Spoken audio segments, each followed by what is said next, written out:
Hey guys, welcome back to the channel. In this tech tutorial video, we're going to show you how you can turn off the auto start for the DuckDuckGo web browser on your desktop computer or laptop in 2026.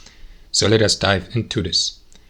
Alright guys, so let me show you how to do this. Launch the DuckDuckGo web browser, and there are two options you have here to disable this feature. Option number one, you do this via the DuckDuckGo web browser.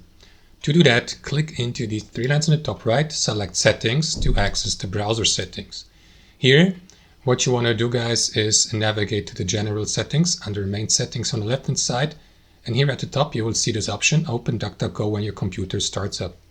So make sure that this feature stays unselected here to the left by unselecting or unchecking this checkbox.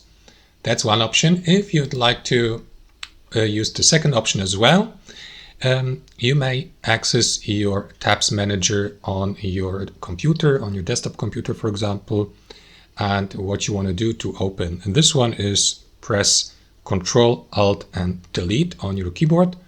And after that, you'll be redirected to your tabs manager. Here, navigate to Autostart. As you can see, the interface language is not English for my operating system, but you will see the same tab here for your operating system and tabs manager in your interface or display language. Go through that list, and when you see, or once you see DuckDuckGo, you may, for example, make sure that it is disabled here, auto start. If that's not the case, right click into it and select disable or turn off auto start. That's it, guys. Let me close the tabs manager. That's how it works. Thanks for watching. Hope you enjoyed it, got some value from it, and we'll see you next time on our channel.